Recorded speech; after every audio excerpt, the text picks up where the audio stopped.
buntag sa tanan. Kumusta ato ang nagtag sa kinabuhi? Okay ba ta? Okay ba? Praise the Lord. Hallelujah. Can you tell the person beside you na isuon okay ka kunan diha sa Ginoo? Hallelujah. Praise God. Kung tagang masipang palakpak ang Ginoo, isuon ang mga kapalo sa sunong pagkaling simpan niya. Thank God sa atong successful na outreach training program sa mga tao na igamit sa Ginoo para maluyo ini o bumuhat ini.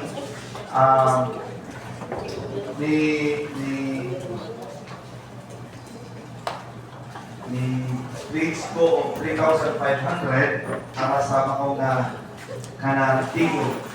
Kunya try ko mo 3,500 Tato panahon na nag-raise ko o 3,500.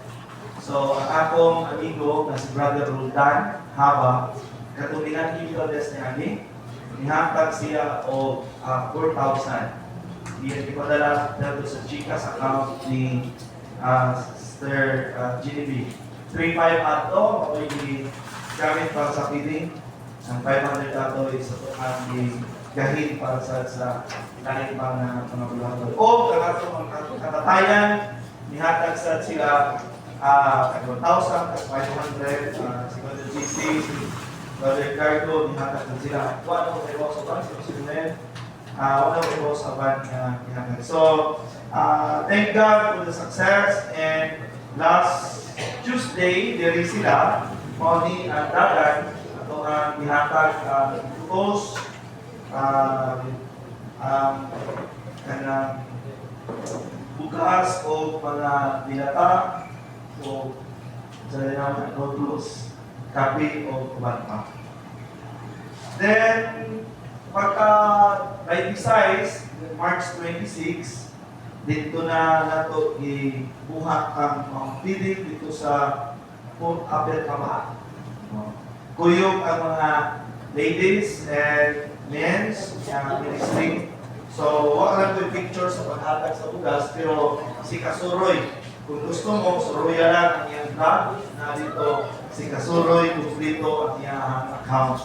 So, dito, online, nahitabo, before ihatag ang bugas, doon na sa one-on-one na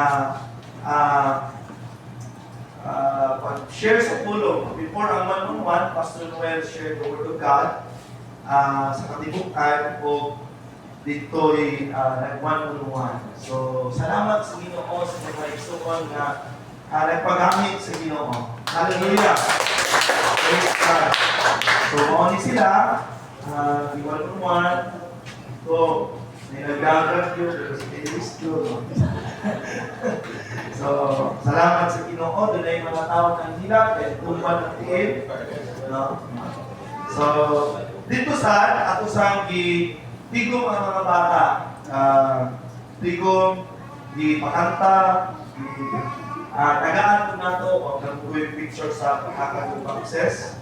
So, di luan ng kanta, di tagaan po blessings. What a wonderful time we have for during that outreach program. Hopefully, di na sa may last, kundi maoy sinudanan that we can go out so we can bless other people. Amen.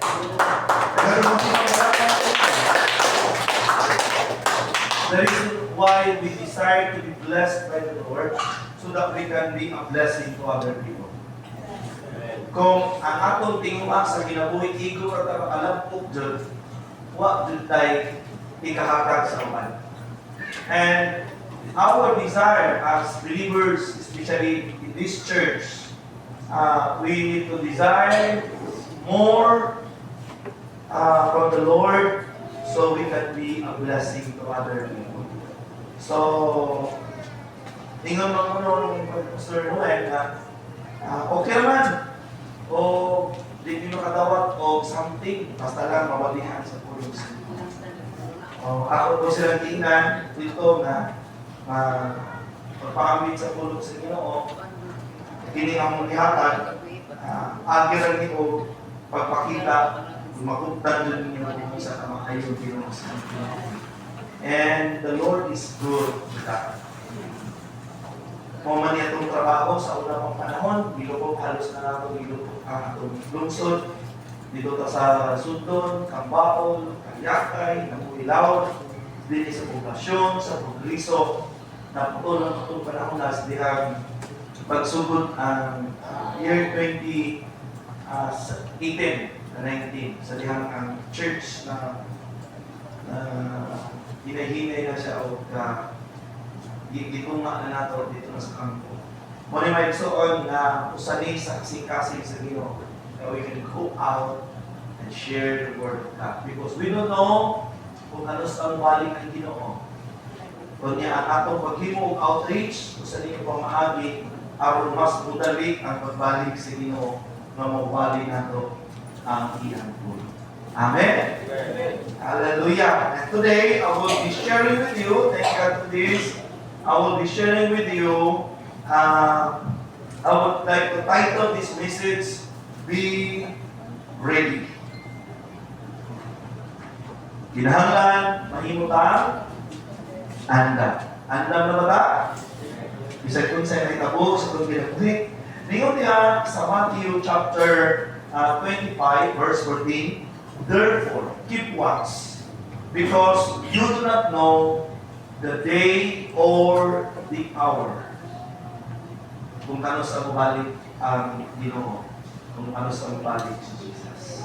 Let us bow our heads and let us pray this morning as we study the Word of God. Lord, thank you for the privilege to come to this house. Thank you, Lord God, for your presence. Thank you for allowing us to come into the throne, Lord God, with our praises, with our worship, with our thanksgiving. And today, Lord, as we hear your word, we pray that you will bless each one of us. That the word, Lord God, will rima in our hearts. The word that will guide us to live a life pleasing before you, a life that is ready, Lord God, to face you in the time that you will come, Lord. And let it be, Lord, that this morning as we study your Holy Spirit will guide us in all truth.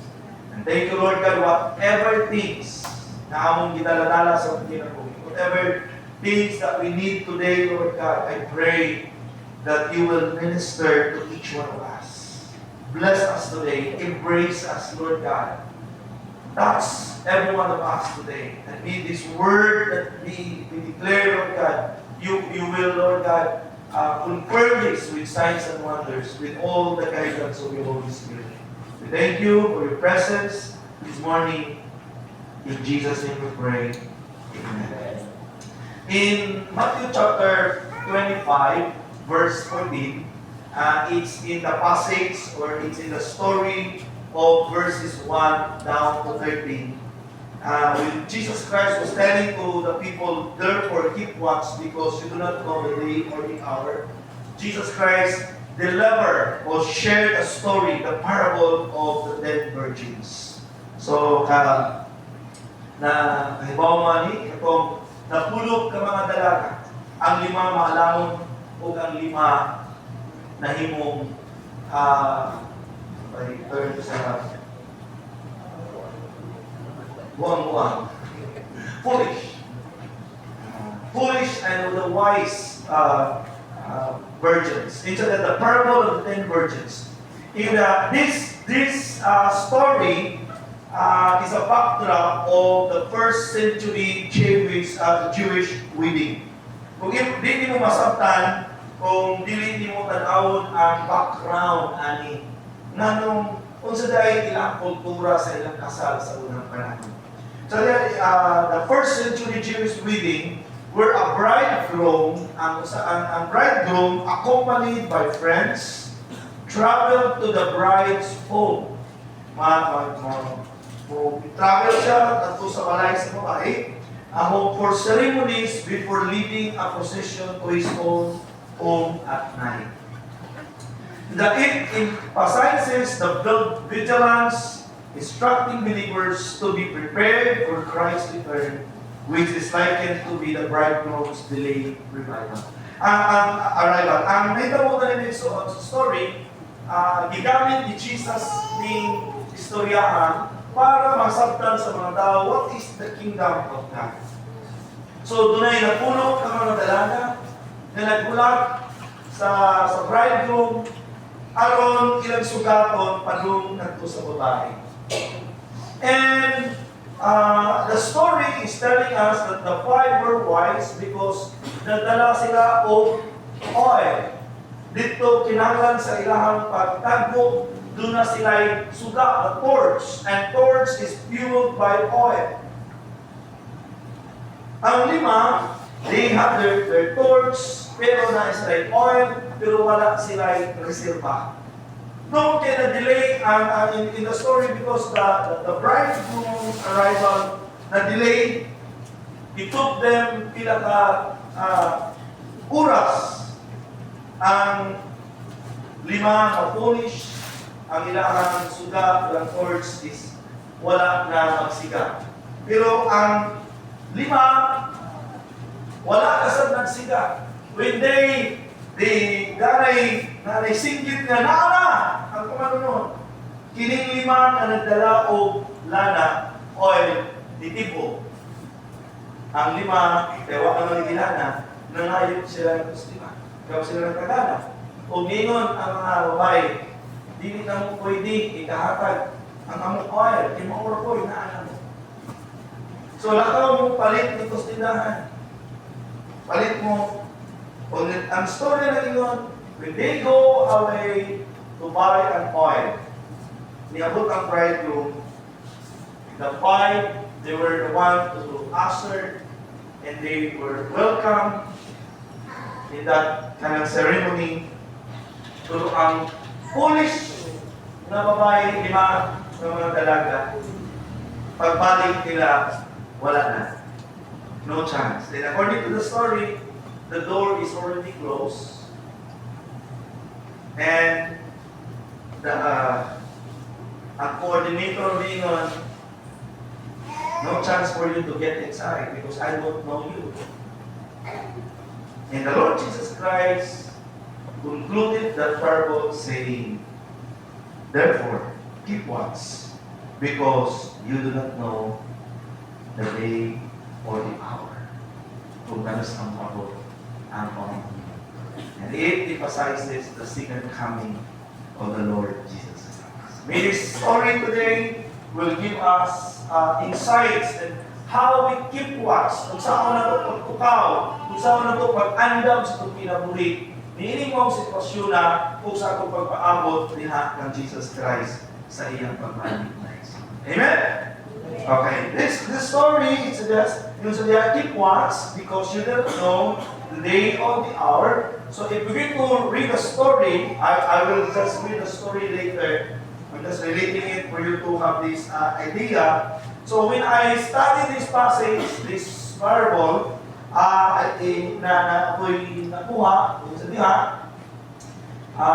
first insight, keep yourself in a preparation mode always.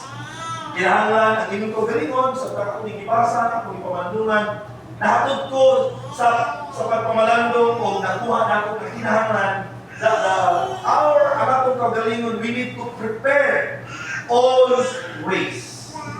Kinahanglan na ata sa preparation mode. Pero, number 2, yung sa tinga, know your motivation in all aspects of your life. Kaya kung sa'yo patulog di mo manong buhaton na nito, you should know your motivation in all aspects of your life. Number 3, it's the kingdom opportunity. The kingdom opportunity only knocks once and never in eternity. Hello? Ang oportunidad sa ginarian sa Diyos, magapanuktok ni kasalang. O dili ni manuktok na nagtula sa eternidad. And I will prove my point, brothers and sisters, today as I share these 1, 2, 3 insights. Isa niya, keep yourself in preparation mode always. Isa niya, the kingdom of heaven, I am now reading Matthew chapter 25, verses 1 to 5. It says there, that the kingdom of heaven will be likened bridesmaids who took their lamps and went to meet the bridegroom. 5 of them were foolish, and 5 were wise. The 5 who were foolish didn't take enough olive oil for their lamps. But the other 5 were wise enough to take along extra oil. When the bridegroom was delayed, they all become drowsy and fell asleep.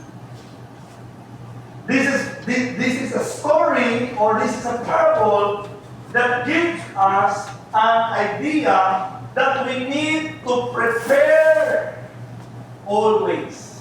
Pero, kinahanglan ang pagpangandam, dili lang kay kung dunay bisita, dili ang pagpangandam kay kung dunay pista, kung dili ang pagpangandam, kinahanglan buhaton. The preparation, you need to prepare always, at all time, because you don't know what will happen next. Hello. And according to this parable, the 5 were wise. Why? Because while waiting for the bridegroom, they take along extra oil. Ingon-ana sila ka-prepare.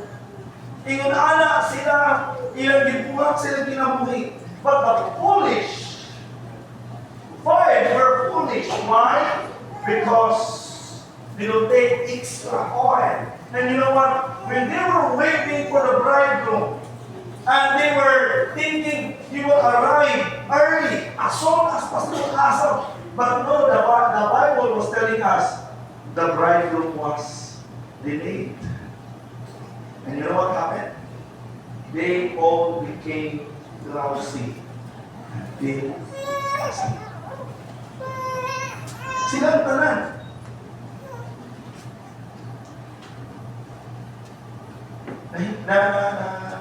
Nagduka o nakatulog. Pag iba ang lahi ang tao na din andam na naman, they were able to take extra oil. Keeping yourself in preparation mode means staying proactive, alert and ready for opportunities or challenges before they arrive. Hello? It involves cultivating mental, physical, and or spiritual readiness through daily discipline, planning, continuous learning, and maintaining a growth mindset to ensure you are ready for life's unexpected changes. Ako nag-research ko, sabi ko pasabot ng preparation ko. Something ang Google na preparation is staying proactive, staying ready for the opportunities or challenges before that will arrive. Diba? Handa mga kapatid. Amen. Kinahanglan sa panahon, sa ginharian, sa Ginoo, kinahanglan mahal kang Boy Scout o Girl Scout sa imo to. Laging handa. Laging handa. No? Iyon ang Bible, mga igsoon. Be careful then how you live. Not as unwise, but as wise. Tingnan mo ito pa, wise ka. Wise. Kinahanglan wise.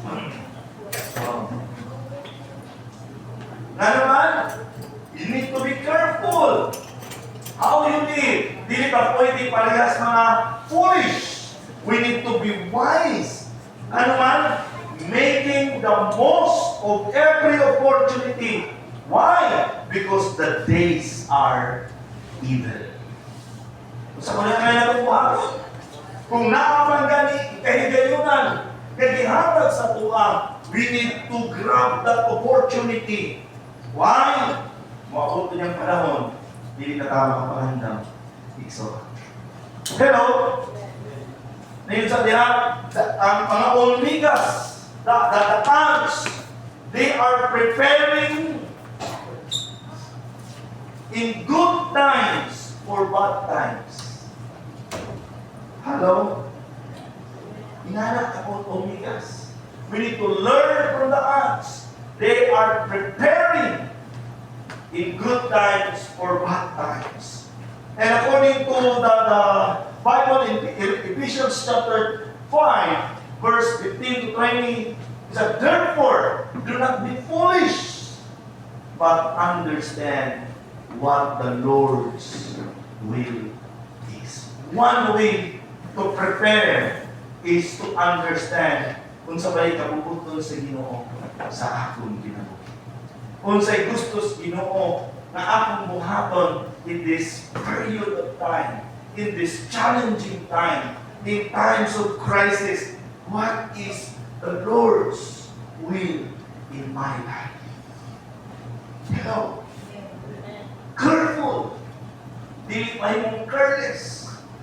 In verse 18, in continue pagpadayon ng mga passage minsan niya, do not be drunk with wine, because that will ruin your life.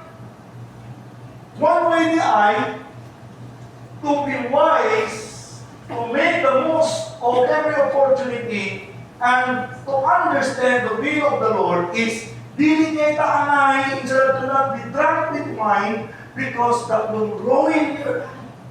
Anything that will ruin our lives, that is not the will of God. What we need to do is be filled with the Holy Spirit. If you're going to study further, deeper in this parable, the oil represents the Holy Spirit. Part of the preparation in life is we need to be filled with the Holy Spirit. There is a song sa Gabriel, give me oil in my lamp, keep me burning.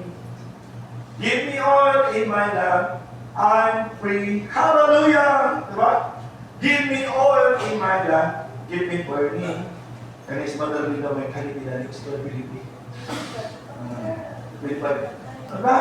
Kailangan dunay mapuno ka sa kahon sa Walang Espiritu Santo. The question last time, our CLDP, last Wednesday, ang kumagawa man din kanus ang tao, mapuno o kanus ang tao na mabot ang Holy Spirit sa iya. Dahil pang tala nila sa naging is, maabot ang indwelling of the Holy Spirit when a person receive Jesus Christ as his personal Lord and Savior. Kalau sa mo puyo ang Balang Espiritu Santo, sa hindi niya ako kamasayan, ng imong lawas, templo sa Diyos. Gipalit ka niya sa binilong nga bili.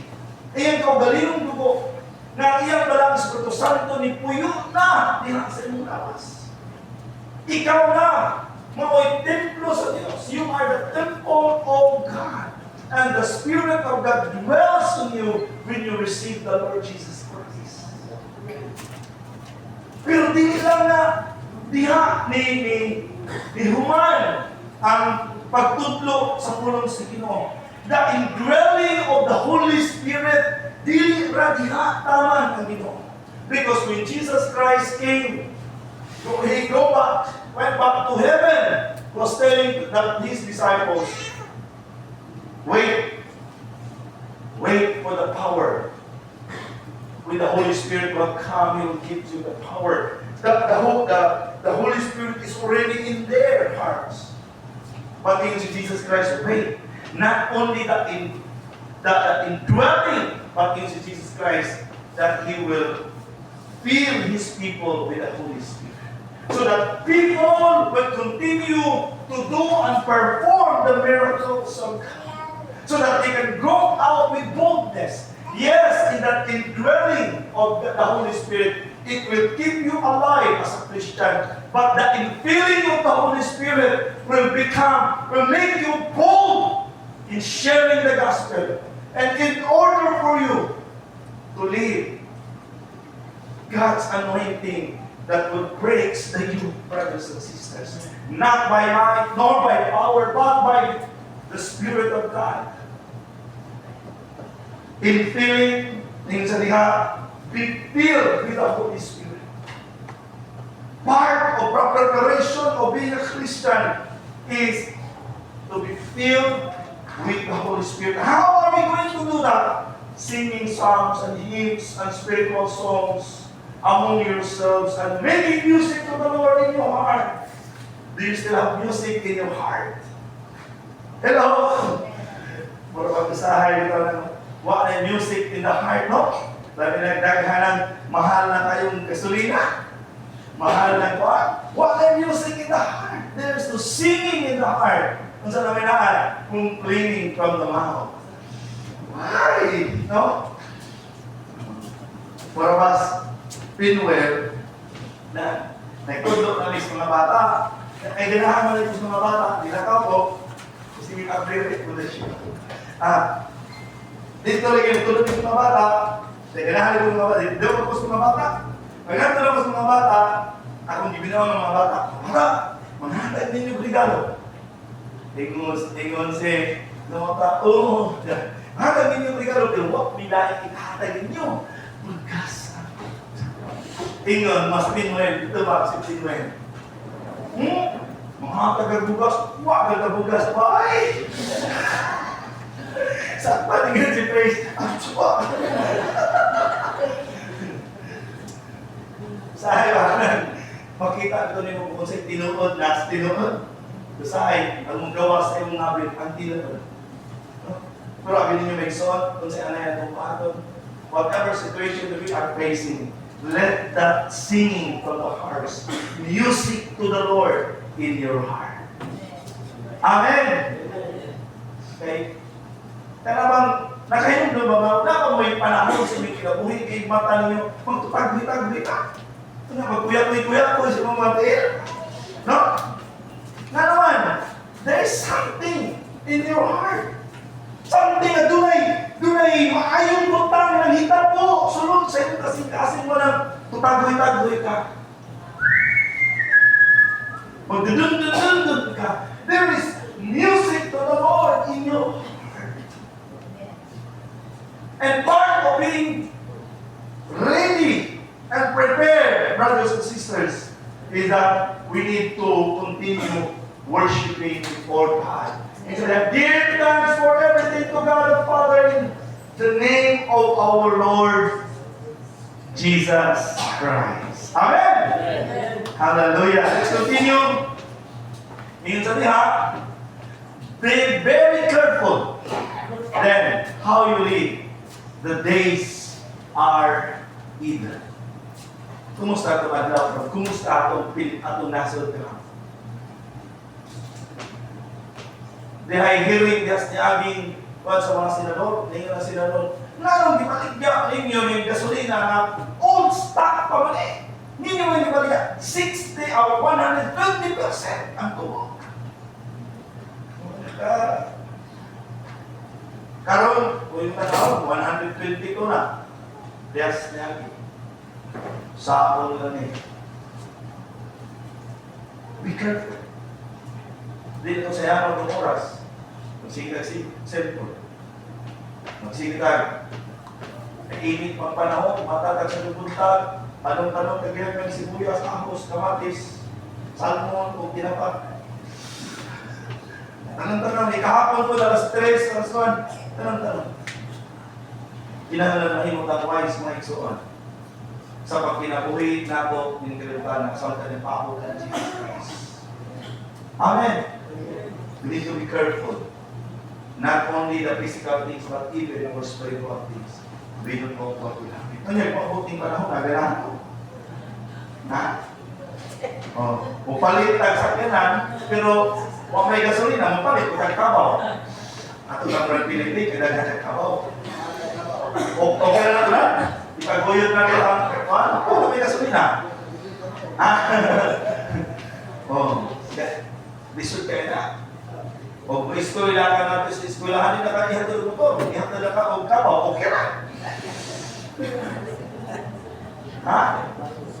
We need to be careful of how we live today. Amen ba? Ang tinanana na yung masahero. So,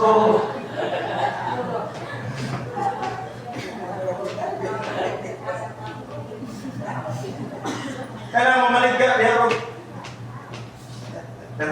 ganaan ko, pandisa, taxing ko lang. So, nagpala, di na ako to. Kabaw na. Di na dyan tayo, sa naman itong dali naman nawa. Hinay naman braga. Kaloy pandisa, init. Taxing ko lang. Be careful how we live, how we look at life today. Amen? We need to prepare. Patol pa sa kong asawa, hindi ko na buhay na kunog kanang sulti si Vice Sara Duterte nga kinahanglan manandang ta. Mamalintag kanang mga kinahanglan na itong pagkaon kay wakahibaw sunod panahon mo pagkaon ka na ito ang gobyerno. Ayaw ko wala ka kaya ako ang singana na bulang ko diha mura na kuno kada ang kumagko sa tiil sa ato pa gagmay pa niya ay mo kabalaka kay kana siya bulag ko na karon ng Mayo o Runyo pasigog din na pero what we need to do you need to prepare sa na lang natin ang bugas mo to karama kumabot og 5 mil may nalang ito mga nakaani nun salamat sa Alicia kaya ako nakita maayong kaani ang Alicia nun. Tingnan lang kong asawa, ingon galing mo ako ito kalisod, mamanit tas mabinig. Kaya na may kamao dito manalap. Kasi nga, naman, mga tos dagat na mong itagpan. Manginhas. Ito, ato na lang ang kuhaan dito, di lang itong bato. Pamaison, the days are evil. We need to prepare. Amen? The days are evil and we need to prepare. I don't know what will happen. According to them, pabot pa ko ni December. Sa unang, we need to be careful. Preparation mode. Preparation time is not a wasted time. We need to prepare. Amen? Number 2, know your motivation in all aspects of your life. Let me read this. At midnight, they were rose by the shout, "Look, the bridegroom is coming! Come out and meet him!" All the bridesmaids got up and prepared their lamps. Ang mga bridesmaids, dibangon o nag-andam sa ilang mga lampara. Then the 5 foolish ones asked the others, "Please give us some of your oil, because our lamps are going out." What na masigil ka mong lampara? Di na kapil sa posisyon, aron sugat o muhatod sa mga bridegroom. But the others replied, "We don't have enough for all of us. Go to a shop and buy some for yourselves." Kung kini importante ning, if it's important to karang mahimamat nila o mahimsad kabahin sa pag-abot sa bridegroom, they need to prepare. They must prepare extra oil. But the motivation there is bubo ang ilang pagdasig nila. Munang sa atong kinabuhi Kristohanon, kinahanglan mahimong motivated ka, may igsoon makaya ka. Sabi nga, motivation, if you have the motivation will generate you new ideas. If you have motivation, it gives you new sets of goals. If you have that motivation, you can focus on your dream. And if you have this motivation, you will stay positive. whatever the situation you will be facing. The question there, are you motivated? Motivated? Dasig ba? Asa may nakapadasig na ito? Unsa may mga butang na nakapadasig sa atong kinabuhi. Pero, let me give you this verse. What is our motivation as a Christian? Kung sa kanya ang motivation sa Christian? Ingon sa niya, but thanks be to God who gives us victory through our Lord Jesus Christ. Kung sa ano? Magpasalamat ka sa Diyos kay siya naghatag na itong kadaugan diyan ng Kristo. Sa nang itagaantag kadaugan diyan ng Kristo, kung sa may angay itong buhaton, it motivates us, kung sa man, to be steadfast and immovable. Mahimutan mapadayunon na di ikaw wala ka bisa kung saan ikaw sa palibot, you remain strong in the Lord. Hello? What is your motivation? Not the blessing. Not because you were blessed by God. No, the motivation because God gives you that salvation. But your motivation because God, you are connected to God. Kung yung tanawan ang 1 Corinthians chapter 15, it talks about na si Kristo mingayi sa kalibutan. Siya mao'y nagpasaan sa itong mga sala. Siya mao'y namatay para kita makapatulog kinabuhi malay katapusan. And according to Apostle Paul, God gives us that victory. And that victory gives us the motivation to be steadfast and immovable. Look at this church. Look at me. Is it young? Always excel in the word of the Lord.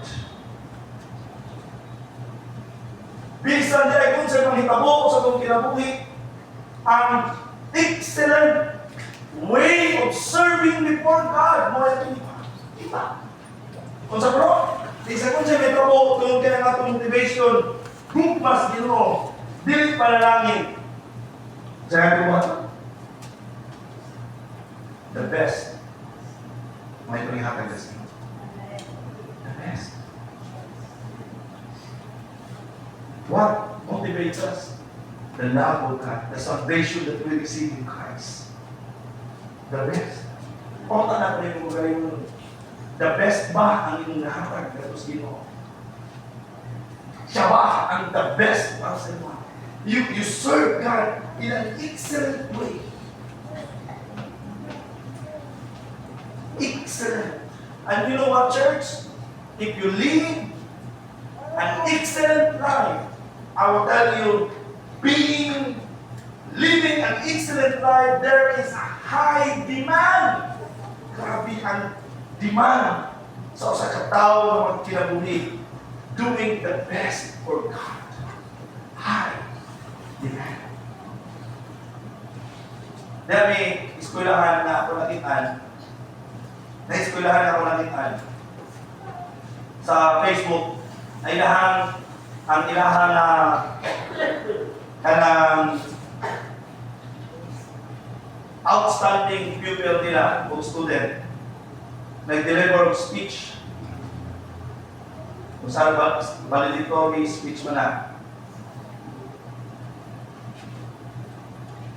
Nagtanaw ang script, i-memorize, nagkanga pa, di saktong diction, di sakto ang pronunciation.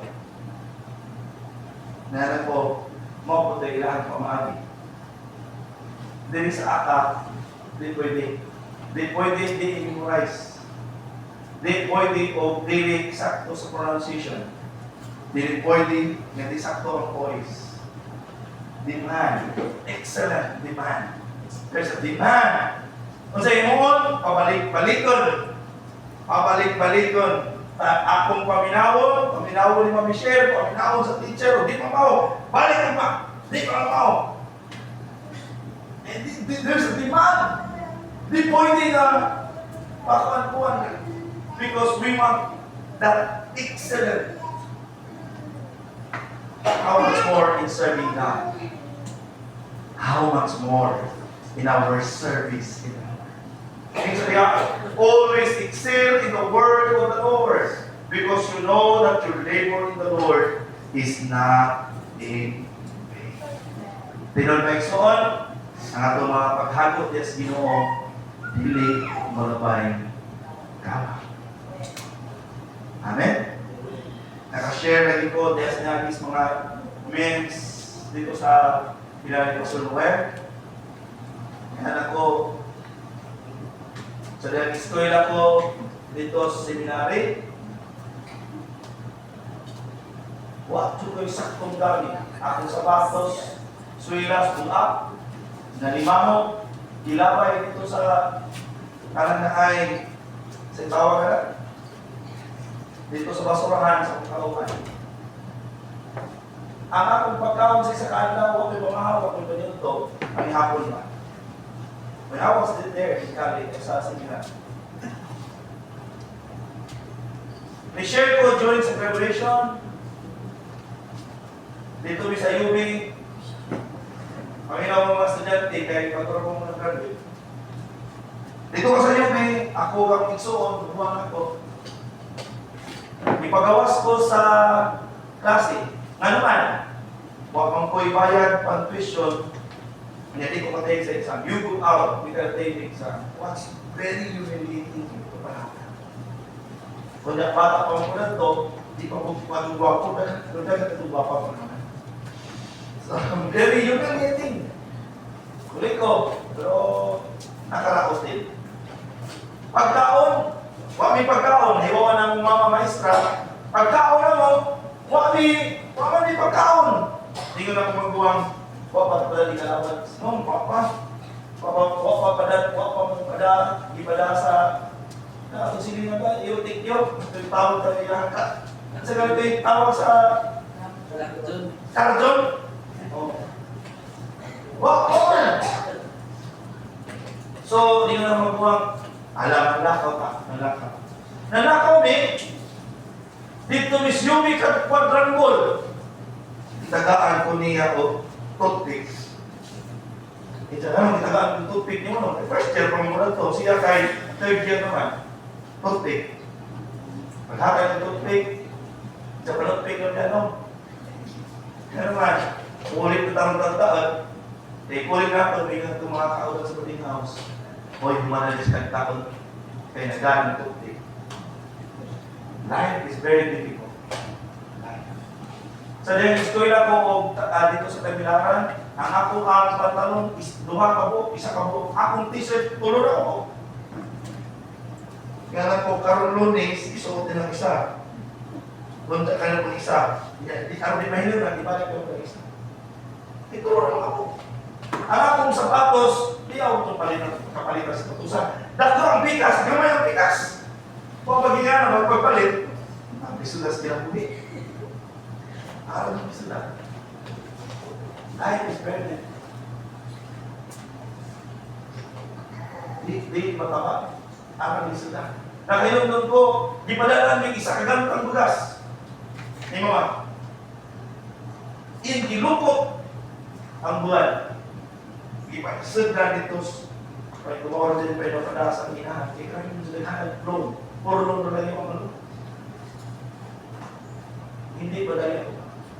Sa mong pangnimalay, ano bang your labor in the Lord is not even, ano bang ang kalisdanan sa kinabuhi? E mo, kung sa mong balay, isa ka po tinapa, 8 ni ka po, unong ka iksuon, ikasiya ay ka po, 8 ka kung papa, 7 ikaw 8 kung ama. Kaya isa ka po sardinas, among tunaan, o tagsa kutsara. Dinodamix ko. Ingala ang kinabuhi na akong nasulay. Sa dihanan ako sa bulaton sa Ginoo, tanan akong labgit, tanan akong tithes, tithes business pa mo ito, digas ko na ako para sa bulaton sa Ginoo.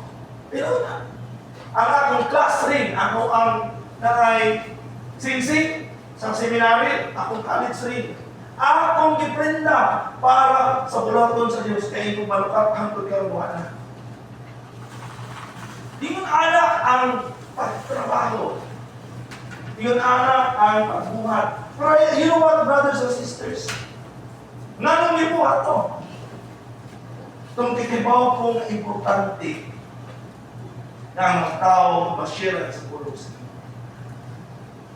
What's the motivation? I want people to come into the kingdom of God. Pastor, salamat sa Ginoo kay naminyo ko, nakaasawa ko papa. Oh. Kailangan may anak ng pagkabuok, duha ka buok budget, duha ka buok laki, ang may kaado. O, diba? Bright ko lang mo na sa ministry. Dili mo na may kawang talang paghando, di mo may pula buhato, just dilat sa Ginoo. Di man na yung haruhay na kamong panahon na.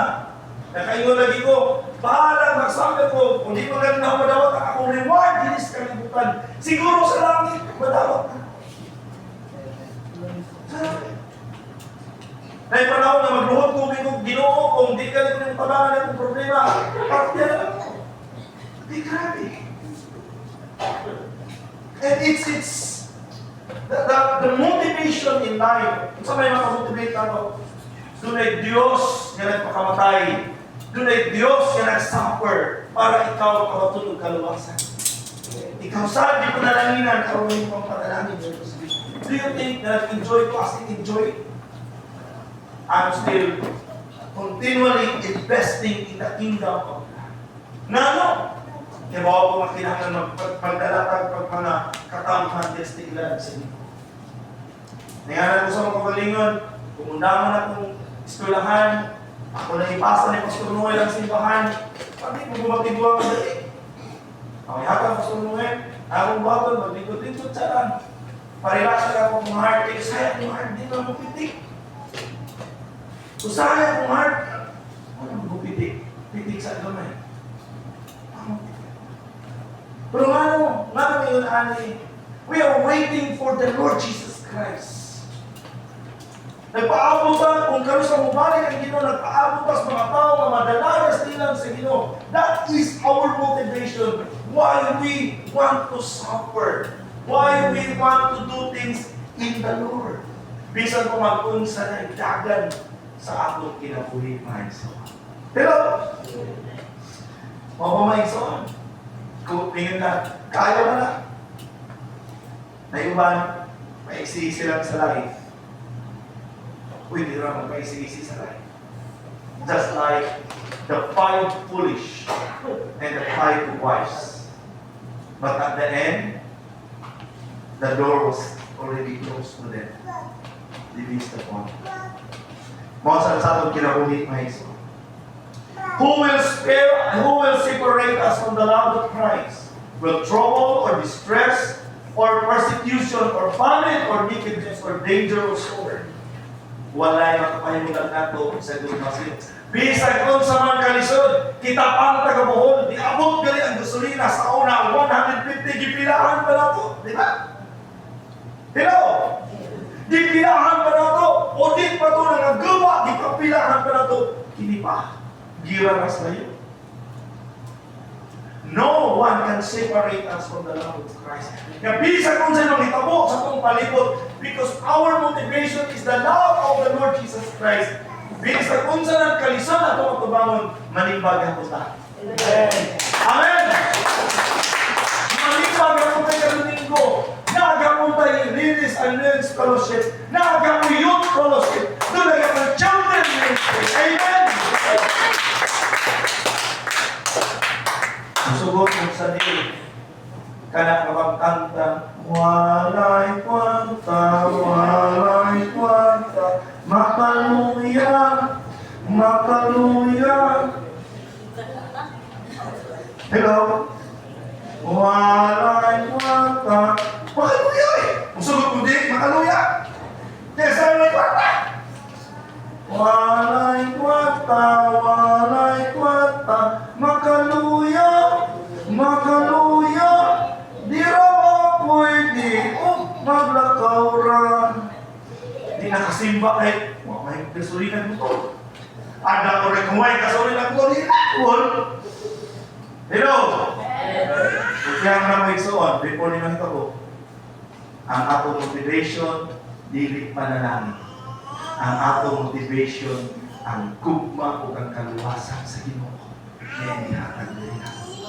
Isa kung sa may tabok sa palibot, mo padayon gihapon ta mga lakad sa Ginoo. Amen! Hallelujah! Inay ko rin mo ito pa. So, hindi ka mawa ha. Hindi ka magpaluya-luya. Bisan ko na may rekwarta. Hallelujah! No one can separate us. Hallelujah! Who can separate us from the love of Christ? Will trouble, or disgrace, or persecution, or famine, or wickedness, or danger, or sword? And so, no! In all things we have complete victory through Him who loved us. For I am convinced that neither death, nor life, nor angels, nor heavenly rulers, nor things that are present, nor things to come, nor powers, or height, or deep, or anything else in creation will separate us from the love of God in Christ Jesus. Amen. Wala na makahimulan na ko, praise the Lord. Amen. Nagapadayon ka sa pangalagad niya sa Ginoo. Amen. Let me share with you a man in the history, si Polycarp.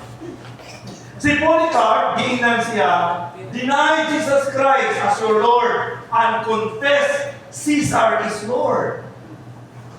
Confess. I-deny mo si Jesus Christ. Niabot ang persecution. Niabot ang maong panahon. Kini siya, si Polycarp, mubi na ni, according to the tradition, ano siya, disipulo siya ni John the Beloved, na nasulat si John. Disciple siya. Unya, i-install siya as bishop.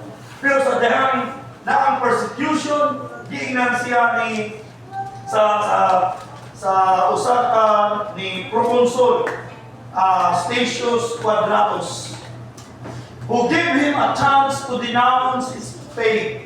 He said to Polycarp, "Declare that Caesar is Lord."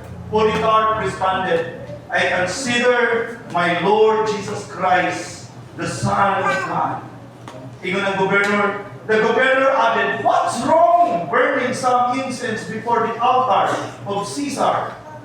Renounce Christ and you will save your life." Then Polycarp gave an admirable response, "I have serving Jesus Christ for 80 years and had never failed me. How can I possibly fail Him at this moment? I will always be a friend of Christ." Proconsul answered him angrily, "If you do not adore Caesar or continue to adore Christ, I will continue to be burned." The Senate responded, "You threaten me with fire which lasts for some moment." Di ba kong gi-threaten? Di ba kong gihuga na ng di ba kong sulugot? Nubo ka na panahon. Isa diha, "You threaten me with fire which lasts for some moment, but later will distinguish. What I don't want to is to go to eternal fire that is never extinguished." Kini, pinunta ka karon sa mga panahonan, first century, they were ang ilang pagtuo. According to the history in my research, kaya mo may suong sa akong research, one, kung kawan niya gidinay si Jesus Christ, padayon niya pagtuo, gisunog siya. Ibutang siya dito sa kanang mga sa kalayo. And the tradition, wala siya nasunog. Wala siya masunog. Kung kawan man siya masunog, ang birdugo, midong niya o gitusla ang iyang tiyan. Kung namatay siya, o sa nang namatay siya, nagpatayon ng kalayo, o nasunog siya. And this is the man. Tingin sa diha, the last words, 86 years have I served Christ, nor has ever done me any harm. How then could I blaspheme my King who saved me? I bless thee for deeming me worthy of this day and this hour, that I may be among thy martyrs and drink the cup of my Lord Jesus Christ. No one can separate us from the love of God. With your faith, with my faith, with our faith will be tested. Our motivation is the love of God. Mawa ka ng blessing, di ba? Mawa ang bulas, mawa ang kwarta, pero never ang goodness Ginoo. Taga mo masipang palakpan.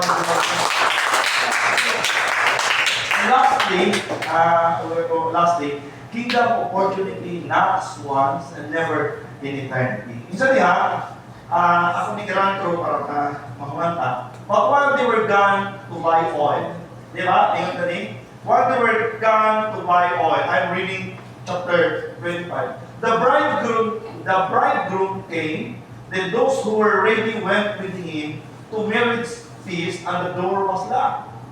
Later, when the other 5 bridesmaids returned, they stood outside calling, Lord, Lord, open the door for us. And you know what is the answer? But he called back, believe me, I don't know you. Hello? When you are given the opportunity, ayaw sayangin yung opportunity. You must be motivated with the love of God. You need to prepare your life. Amen? You need to prepare. Look at this. I want you to money passage na kung ang tao patay na, huwag na siya ay kahimuan kung wala niya gidawat si Kristo samtang bulikas. Hello? Tingin, calling, Lord, Lord, open the door for us. The door is already shut. And according, I don't know you. And when I am looking these things, sa itong pagkinabuhin din sa kalimutan, niya, opportunity only knocks once. What we need to do? We need to grab it or you will lose it. Hello? Kailangan, sundaman mo na! Baka mawala pa yan. And you know what, in Tagalog, naging kwarta na, naging bato pa. Hello? Ang mga katawan sa iyo. And you know what? As we look at this, people in hell are craving for one last chance, opportunity. While people on earth are wasting millions of chances. Ayaw dyan sayangin ang kahigayon na naghihatag sa Ginoo sa iyong kinabuhi, samtang buhi pa. Amen. Sa dihan ni kanta si Brother JC o Brother Felipe sa mong mens. Langit ang hinungdan sa akong pagkabago, kahit di ko buot, impierno ang luhan ko. Maning kamot yun ako, langit maangkon ko, kahit dito nagbulat ang Ginoo. Dito sa langit, kalipay maangkon mo, uwa na'y luha nga muagal sa mga mata mo. Lunlun bulawan, raon niya ang pag-alakwan mo. Igsoon ko. Nato, busa ang yun ko kamo. Ngunit, importante mga igsoon sa Panginoon. Ako nalipay ko, nagpalitaw na wala masayangin ang oportunidad na gihatag sa Ginoo sa Panginoon. Kami mga pastor, dili sa iyo ang pag-imahing pastor. Kung isa gusto mag-pastor, pwede di ko nito punyahan. Di sa iyo na yung pastor. Pero kung makakita kami sa mga membro, sa mga anak sa Ginoo, nagkamot, nga ilang mahambing mag-akos ang oportunidad, diya sa Ginoo, pagpagamit sa Ginoo, mo na kalipay. Tambal na sa sakit na dughan, guys. Hallelujah. Hallelujah. The 5 were given a chance to be part of that ceremony, but their motivation and preparation seems lousy, and they were rejected. Hello. Okay, so, ang Biblia nag-ingon, kung ikaw karon, kung palin-palin ka sa iyong pagpangalagat sa Ginoo, ang Ginoo naghatag na ito ang oportunidad. Ningon ko diha as co-workers, we urge you not to receive God's grace in vain. For He says, in the time of my favor, I heard you. And in the day of salvation, I help you. I tell you, now is the time of God's favor. Now is the day of salvation. This is an opportunity given by God to each one of us. We need to grab that opportunity. Amen? Amen. Let me end my message today. It says there, therefore, hello, wa panahon ng Ginoo sa inyo. Kaniwa, with direction yung sultihan yung ito ba wa panahon ng Ginoo sa inyo. Naway wa ng Ginoo sa inyo. Ngayon in Hebrews, therefore, since it still remains for some to enter that rest, coming enter that rest, it talks about entering into the kingdom of heaven. And since those who formerly had the good news proclaimed to them did not go in, wala manliyog sa ila because of their disobedience. Wala epekto ang pagwalis po sa Ginoo kay wala nila dawata o wala sunda. But you know what? Listen to this. God, again, said a certain day, calling it today. Ang sagot sa mga tao na diin ni baliwan, sa mga tao na wala musunod, sa mga tao na nagayko, hindi nga Ginoo, gitagaan pa niya po niya oportunidad. Gitagaan niya po niya privilege, gitagaan niya po niya chance. And God called it today. This He did when a long time later He spoke to David as in the passage already quoted. Today, if you hear His voice, do not harden your hearts. Huwag kayong matigas kapatid. Ayaw ipatig-ah ang kasing-kasing. Because God is giving you another chance. Another chance. Amen. Katong mga babae, foolish.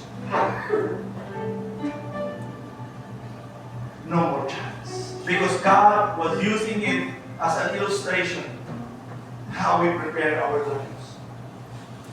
There is in eternity